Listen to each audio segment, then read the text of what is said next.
Good morning बेटा। स्वागत है आपका 12th क्लास राजनीति विज्ञान ऑनलाइन क्लासेस में। आज हम पढ़ रहे हैं खंड वह इकाई 3 पाठ 1 जातिवाद और सांप्रदायिकता। जातिवाद। जातिवाद का अर्थ अपनी जाति के प्रति उग्र लगाव की भावना को हम जातिवाद कहते हैं। जाति जाति का अर्थ होता है जब एक वर्ग पूर्ण आनुवंशिकता पर आधारित होता है तो उसे हम जाति कहते हैं। जाति एक बंद वर्ग है।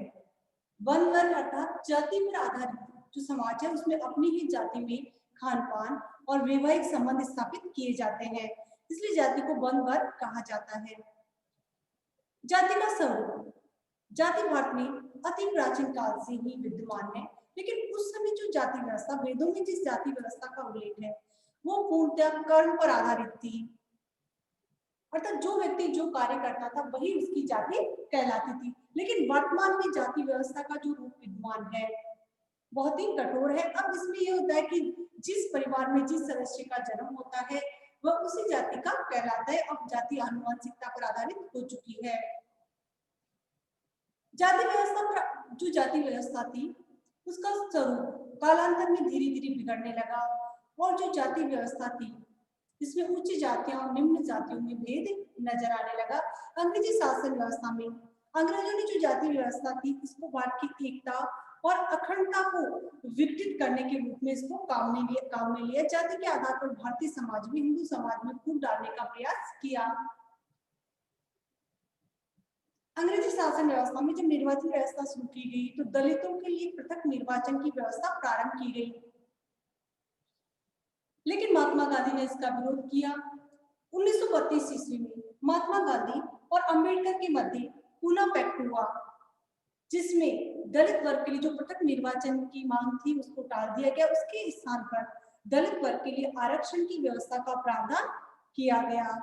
तो इसलिए अंग्रेजी शासन व्यवस्था में जाति व्यवस्था का उपयोग उन्होंने अपना हित साधने के लिए किया और भारतीय जातियों को आपस में लड़ाने के लिए किया। तो फिर बेटा अपन बात करते हैं भारतीय राजनीति में जाति की भूमिका। जयप्रकाश नारायण कहते हैं कि भारत में जाति आज एक महत्वपूर्ण राजनीतिक दल की भूमिका अदा करती है।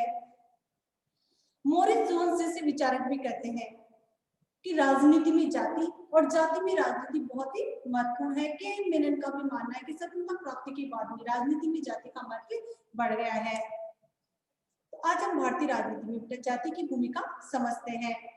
सबसे पहले अपन बात करते हैं निर्णय प्रक्रिया में जाति की भूमिका।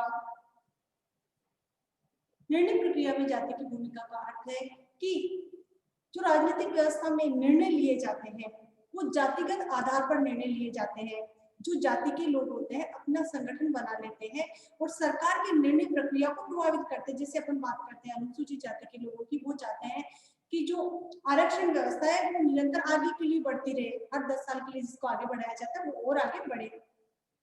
तो इसलिए सरकार के निर्णय को इस प्रकार प्रभावित करते हैं। जबकि जो गैर आरक्षित समुदाय थे वो जातिगत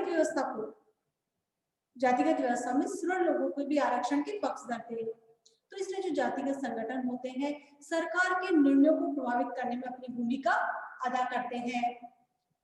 दूसरा, राजनीतिक दलों में जाति के आधार पर प्रत्याशियों का चयन। हम सभी जानते हैं विधानसभा की लोकसभा के इलेक्शन होते हैं, तो इलेक्शन के समय कैंडिडेट खड़े करते समय क्या ध्यान में रखा जाता है कि जिस क्षेत्र में जिस जाति का बाहुल्य है उस क्षेत्र में उसी जाति के कैंडिडेट को खड़ा कर दिया जाता है ताकि वो मत प्राप्त कर सके और विजयी हो सके। जैसे दो राजनीतिक दल है, उन्होंने बाहुल्य वाली जाति के कैंडिडेट को खड़ा कर दिया, तो तीसरा राजनीतिक दल फिर क्या करेगा, उस क्षेत्र में जो सेकंड नंबर पर जाति आती है, सेकंड नंबर पर जो जाति प्रतिनिधित्व करती है उसके कैंडिडेट को खड़ा कर देते हैं। तो इसलिए भारतीय राजनीति में प्रत्याशी का चयन भी लोकसभा विधानसभा के इलेक्शन में जो प्रत्याशियों का चयन होता है जाति के आधार पर होता है ताकि वह अपनी जाति की वोट प्राप्त कर सके और जीत सके। तीसरा है जातिगत आधार पर मतदान व्यवहार। अब जो तीसरा है कि जाति किस प्रकार भूमिका निभाती है, मतदान व्यवहार, यानी वोट देते समय भी लोग ये ध्यान रखते हैं कि अपनी जाति का कैंडिडेट कौन है। जिस जाति का कैंडिडेट होगा तो उस जाति के जो मतदाता है उस जाति के कैंडिडेट को मतदान करते हैं। तो इसमें मतदान व्यवहार में भी जाति महत्वपूर्ण भूमिका निभाती है। मंत्रिमंडलों के निर्माण में जाति की भूमिका, सरकार जब मंत्रिमंडल बनाती है इलेक्शन में जीतने के बाद, तो उसमें भी ये ध्यान रखा जाता है कि सभी जो जातियां हैं उनकी जो उनमें से एक मंत्री का चयन हो सके मंत्रिमंडल में। और अगर कभी ऐसा नहीं होता है तो मंत्रिमंडल की आलोचना की जाती है कि उस जाति के सदस्यों की अनदेखी की गई है, उस जाति के मंत्री को मंत्रिमंडल में शामिल नहीं किया गया है। तो मंत्री बनाते समय भी निर्णय जातिगत आधार पर किया जाता है। इसके बाद जातिगत दबाव समूह, हर जाति अपना एक संगठन बना लेती है, और जैसे कि ब्राह्मणों का संगठन बन जाता है, राजपूत जाति के संगठन है, या जाट जाति का संगठन है, मेघवाल जाति का संगठन, ये संगठन बन जाते हैं और अपनी जाति के हित में सरकार को निर्णय लेने के लिए सरकार पर दबाव डालते हैं। दबाव समूह किसे कहते हैं? जिन लोगों का हित एक जैसे हो, ऐसे लोग जिनका हित एक जैसा होता है वो दबाव समूह कराते हैं। हालांकि अपने यहाँ दबाव समूह इतने एक्टिव नहीं, अमेरिका जैसे देशों में दबाव समूह अधिक सक्रिय है, लेकिन फिर भी जो जातिगत आधार पर संगठन बन जाते हैं ये सरकार पर दबाव डालते हैं अपनी जाति के हित में निर्णय लेने के लिए। फिर जातीय प्रशासन, अब प्रशासन में जाति, बिल्कुल सरकारी नौकरियों में और प्रशासन में भी जाति के आधार पर आरक्षण दिया गया है। अनुसूचित जाति, अनुसूचित जनजाति को सरकारी नौकरियों में आरक्षण दिया गया है, साथ ही पिछड़ा वर्ग को 27% आरक्षण दिया गया है। ये बेटा ये जो लाइन मैंने अभी बोली बोर्ड में पूछा जा चुका है कि पिछड़ा वर्ग को कितनी प्रतिशत आरक्षण दिया गया था? 27%। लोकसभा में अनुसूचित जाति और जनजाति को 84 और 47 सीटें। तो इस तरह प्रशासन में भी जाति के आधार पर चयन होता है, जाति के आधार पर आरक्षण प्रदान किया गया है और आगे बढ़ने का अवसर भी जाति के आधार पर मिलता है। और जब जैसे किसी जाति का कोई अधिकारी होता है तो वो ये चाहता है कि प्रमोशन अगले उसी जाति के अधिकारी को मिले। तो इस तरह जाति प्रशासन में भी महत्वपूर्ण भूमिका निभाती है। राज्य राजनीति में जाति की भूमिका, जाति केंद्र सरकार में इतनी महत्वपूर्ण भूमिका नहीं निभा पाती, लेकिन राज्यों में जातीय संगठनों की भूमिका महत्वपूर्ण होती है। कुछ राज्यों का अपन उल्लेख कर सकते हैं जैसे कि उत्तर प्रदेश है, बिहार है, तमिलनाडु है, वहां पर जातीय संगठन अधिक प्रभावशाली, जाति के आधार पर राजनीतिक दल बने हुए हैं। फिर इसके बाद में अपन बात करते हैं चुनाव प्रचार में जाति का सहारा। अब सबसे लास्ट में बात ये कि चुनाव का प्रचार करते समय भी ये देखा जाता है चुनाव में जैसे कि जिस जाति का बाहुल्य है तो उस जाति के बड़े नेता को चुनाव क्षेत्र में प्रचार करने के लिए बुलाया जाता है ताकि वो अपनी जाति के जो मतदाता है उनकी मत को खींच सके। तो इसलिए चुनाव प्रचार में भी जाति का सहारा लिया जाता है। तो हम कह सकते हैं कि भारतीय राजनीति में जाति महत्वपूर्ण भूमिका निभाती है। अब इस जो अपन ने टॉपिक पढ़ा, इस टॉपिक में से जो प्रश्न बन रहे, पहला जातिवाद से क्या से है, भारतीय राजनीति में जाति की भूमिका को समझाइए। दूसरा, जाति एक महत्वपूर्ण राजनीतिक दल है, ये किसने कहा है।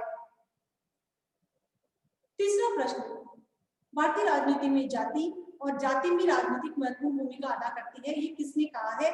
प्रत्याशियों के चयन में जाति की भूमिका को समझाइए। तो इसलिए बेटा इस टॉपिक पर प्रश्न बनते हैं।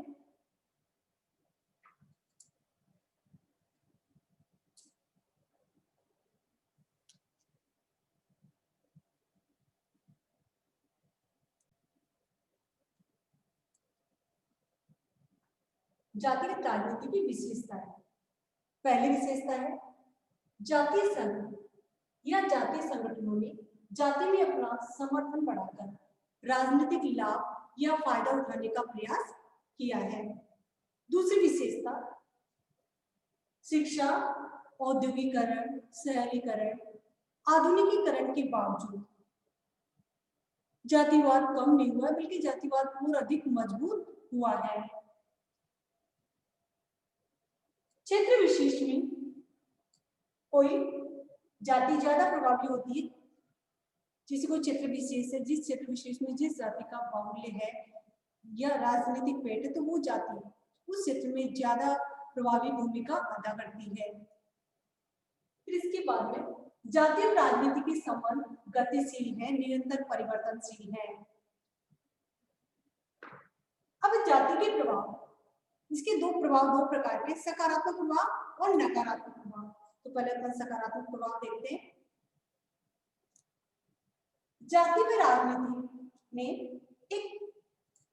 की राजनीति में जाति को एक सूत्र में बांधने का प्रयास किया है। जाति के लोगों को मजबूत करने का कार्य क्या है?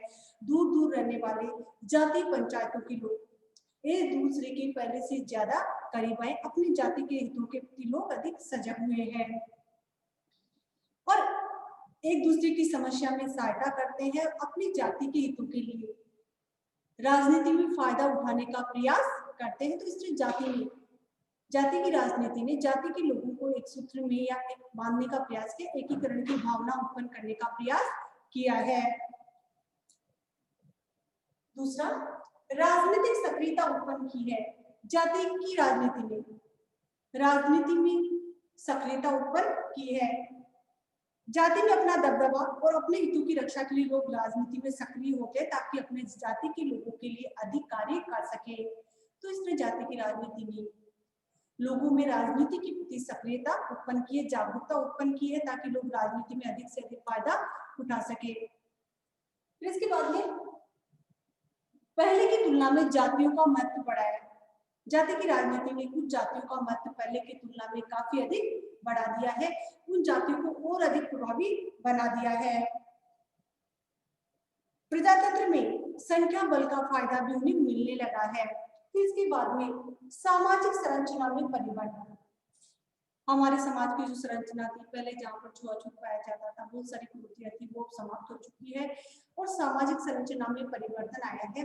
जाति व्यवस्था में अब जो ऊंची जातियों के संस्कार, खान पान, रहन सहन, पहनावा है, निम्न जातियों का अनुसरण करने लगी है। समाज में सांस्कृतिक एकता की स्थापना होती है। रुडोल्फ के अनुसार जाति की राजनीति ने जातियों के पद सोपानीय संबंधों को तोड़ दिया है। जाति की राजनीति में जाति की जो पद सोपानीय संबंध थी उनको समाप्त कर दिया है और विभिन्न जातियों के सदस्यों में समानता की भावना पहले की तुलना में बढ़ी है। इसके बाद में अपन नकारात्मक पक्ष की बात करते हैं। बेटा, D.R. गॉडगिल का मत है कि जाति का प्रभाव प्रजातंत्र के विकास में सहायक नहीं है। डॉक्टर आशीर्वादम के अनुसार भी जातिवाद प्रजातंत्र की मार्ग में एकता में अखंडता में बाधक है। तो पहला नकारात्मक प्रभाव, एकता और बंधुत्व को हानि। जाति प्रथा ने समाज में भाईचारे की भावना को नष्ट किया है, क्योंकि जाति के कारण अपनी जाति के प्रति ही सहयोग की भावना पाई जाती है, दूसरी जातियों के साथ विमनस्यी की भावना नजर आती है। दूसरा, समाज के वातावरण में अमन, चैन और शांति की जगह संघर्ष और अशांति नजर आने लगी है। जातिवाद के कारण समाज में कई बार जातियों के आपस में झगड़े हो जाते हैं, संघर्ष और अशांति की भावना उत्पन्न होती है। कई बार सरकार के निर्णय से भी देश में समाज में अशांति की लहर उत्पन्न हो जाती है। तीसरा, देश और समाज के लिए घातक। जातिवाद के कारण अपनी जाति को आगे बढ़ाने की भावना पाई जाती है, देश के लिए या समाज की सेवा करने की भावना लोगों में कम हो रही है और जाति के विकास की भावना अधिक नजर आ रही है। तो इसलिए देश और समाज के लिए जातिवाद घातक है। चौथा, देशभक्ति की भावना कम होना। जाति के प्रति भक्ति और समर्पण की भावना पाई जा रही है, लेकिन देशभक्ति की भावना कम हो रही है।